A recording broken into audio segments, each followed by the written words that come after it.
오늘 이 말씀을 통하여서 하늘의 지혜를 품으라 라는 제목으로 함께 하나님의 말씀을 나눠보겠습니다. 하늘의 지혜를 품으라.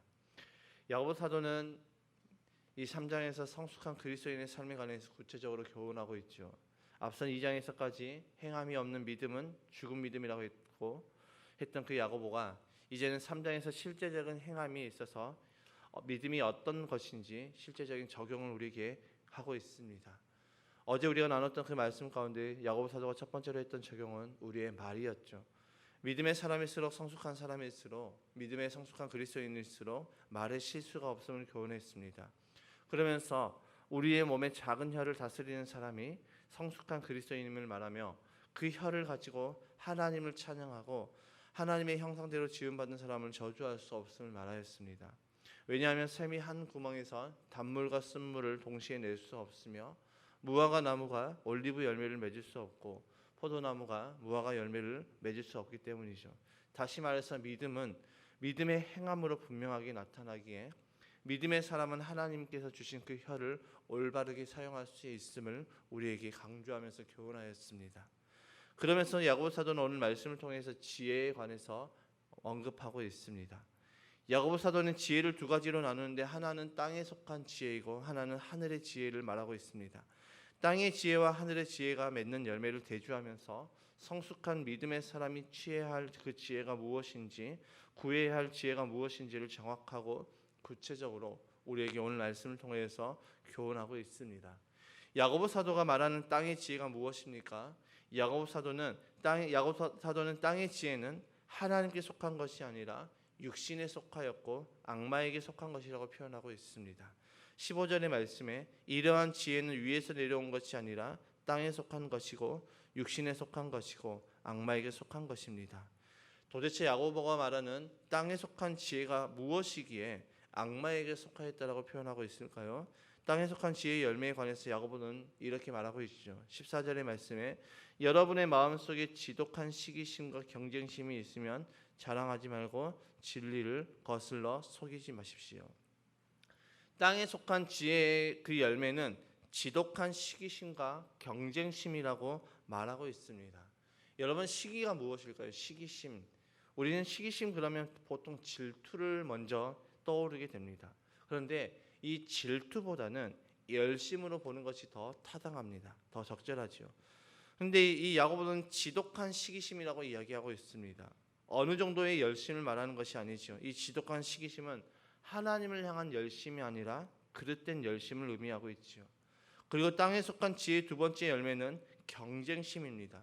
경쟁의 궁극적인 목적이 무엇일까요? 사람들은 왜 경쟁을 하면서 살아갈까요? 결국은 그 경쟁의 궁극적인 목적은 나를 드러내기 위함입니다. 그래서 땅에 속한 지혜에 붙잡혀 있는 사람들은 어떤 삶을 살아가느냐? 나를 드러내기 위한 목적으로 그릇된 열심을 가지고 살아가는 삶의 모습이 나타난다는 것입니다. 실제로 오늘날 수많은 사람들이 자기 자신을 드러내고자 합니다. 그리고 그것을 드러내고자 열심을 내면서 살아가고 있지요. 철저하게 세상적인 방법과 가치관으로 살아가는 것이며 그 삶은 결국 성숙된 그리스도인의 삶의 모습이 아니라고 야고보 사도는 우리에게 교훈하고 있습니다. 여러분, 우리는 이 땅 가운데서 살아가면서 누구를 드러내야 됩니까? 결국은 우리의 삶을 통해서 예수 그리스도를 드러내야 되는 것입니다. 근데 하나님을 향한 열심이 아니라 그릇된 열심은 결국 누구를 드러내느냐? 나 자신을 드러낸다는 것입니다. 종교 생활에 열심을 하면 열심을 할수록 누가 드러나느냐? 결국은 종교 생활로 종교 의식이나 종교 행위를 통해서 드러나는 것은 하나님이 아닌 나 자신일 수 있다는 것이죠. 바리새인들이 그 모습을 정확하게 보여줬습니다. 그들은 정말 열심히 기도했고 열심히 예배하였습니다. 열심히 하나님 앞에 예물도 드렸습니다. 열심히 구별하여서 드렸지요. 그런데 그 열심이 그릇된 열심으로 바뀌니 누가 드러났습니까? 하나님이 아닌 자기 자신들의 드러났다는 것이죠. 자신들의 그 의가 드러났고 자신들의 열심이 드러났고 그로 인해서 수많은 사람들에게 존경받고자 하는 그들의 욕심과 그들의 마음이 드러났다는 것입니다. 그들의 종교적인 열심은 그릇된 열심으로 인하여서 하나님과는 전혀 상관없는 열심의 모습으로 나타났다는 것이죠.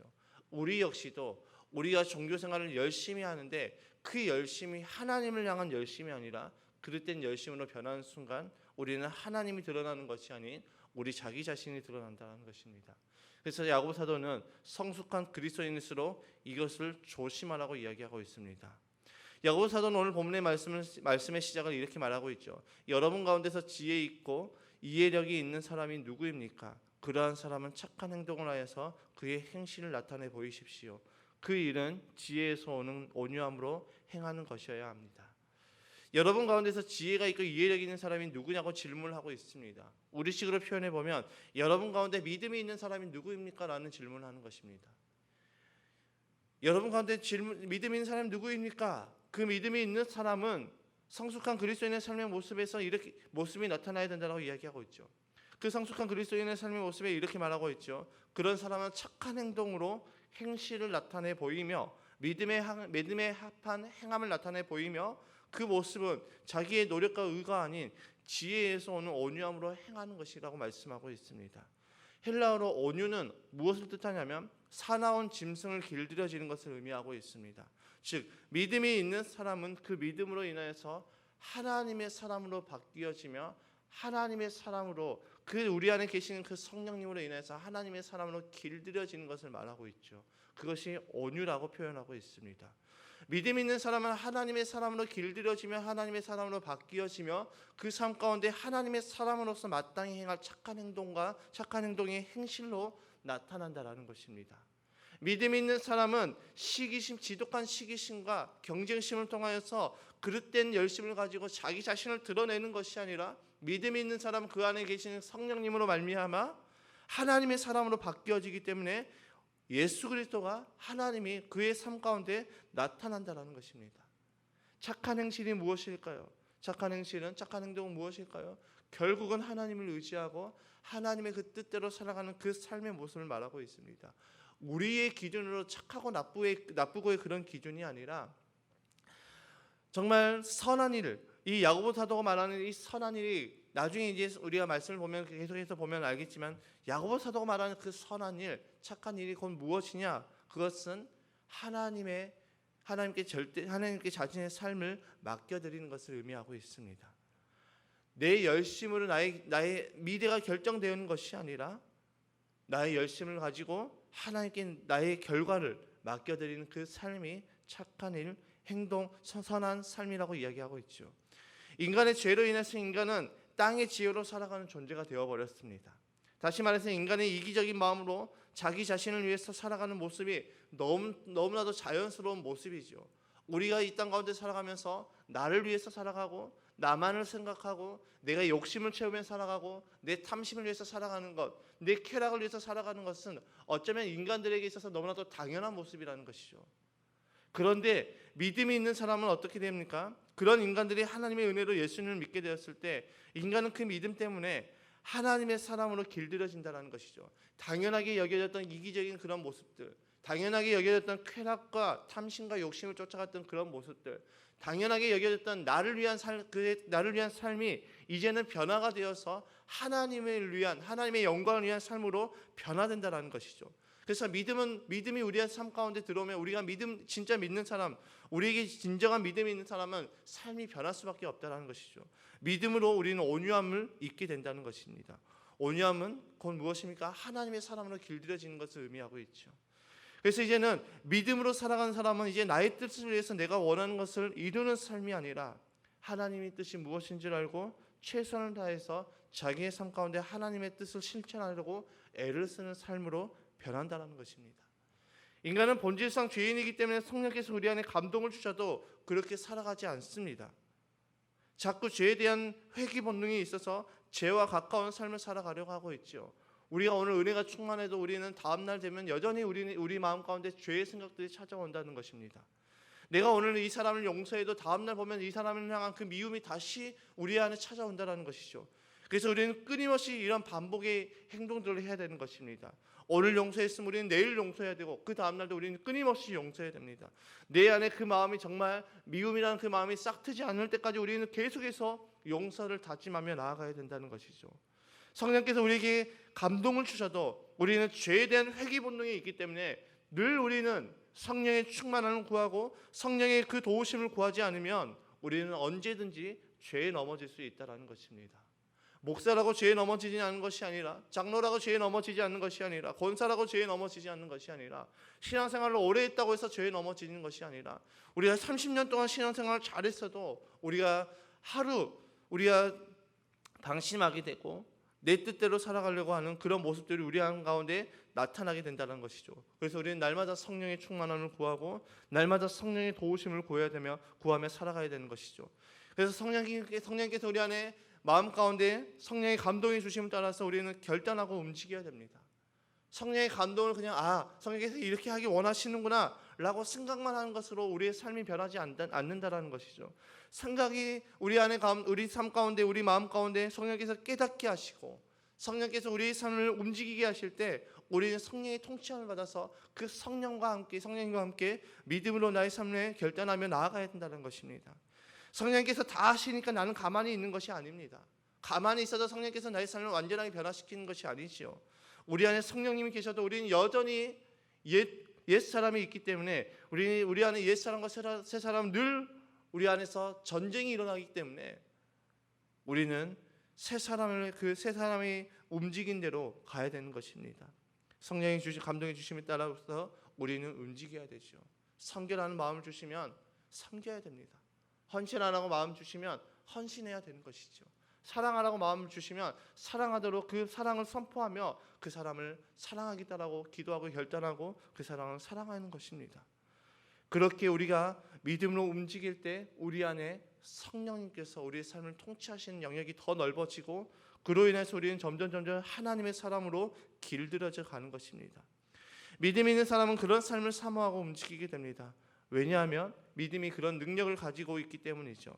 야고보 사도는 땅의 지혜를 설명한 다음에 하늘로부터 오는 지혜에 대해서 이렇게 설명하고 있습니다. 17절을 통해서 그 열매에 관해서 말씀하고 있죠. 그러나 위에서 오는 지혜는 우선 순결하고 다음으로 평화스럽고 친절하고 온순하고 자비와 선한 열매가 풍성하고 편견과 위선이 없습니다. 아멘.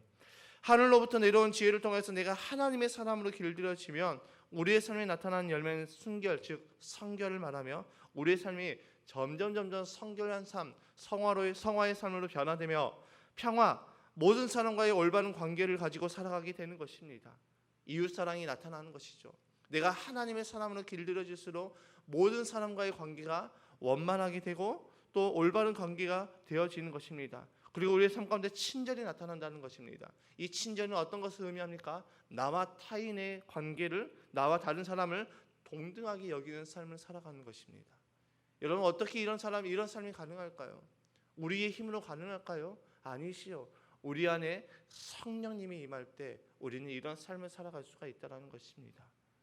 성령께서 이런 마음들을 주시고 그 마음에 따라 내가 믿음으로 행하면 이런 삶이 살아가진다는 것이죠. 그리고 자비와 선한 열매가 풍성하고 편견과 위선이 없는 삶을 살아가게 된다는 것이죠.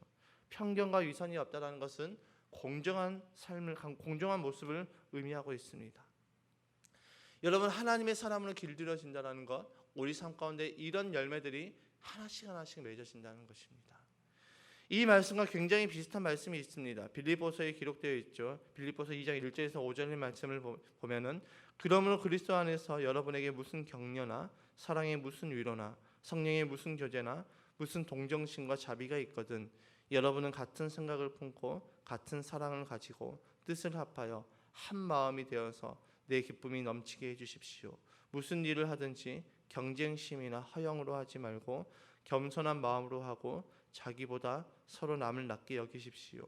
또한 여러분은 자기 일만 돌보지 말고 서로 다른 사람들의 일도 돌보아 주십시오. 여러분 안에 이 마음을 품으십시오.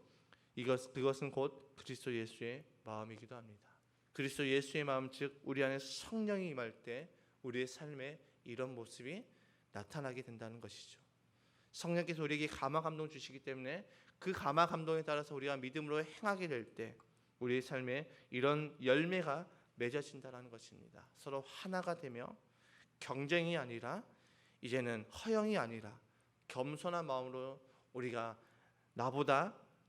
남을 더 낫게 여기는, 정말 이 세상에서는 이해할 수 없는 삶의 모습을 나타낸다라는 것입니다.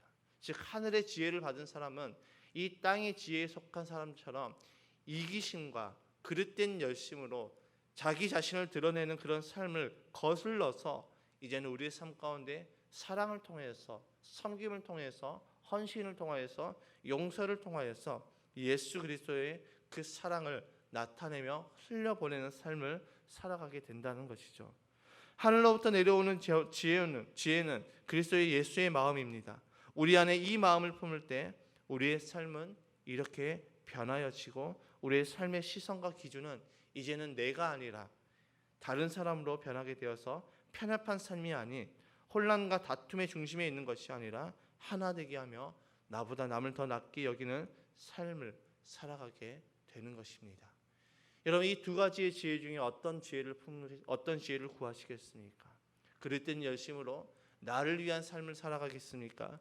아니면 하늘로부터 오는 지혜를 통하여서 우리 안에 순결과 평화와 친절과 온순과 자비와 선한 열매를 풍성하게 맺고 편견과 위선이 없는 하나님의 사람으로 길들여지는 그 삶을 통하여서 우리의 삶에서 하나님의 사랑이 드러나는 삶을 살아가시겠습니까?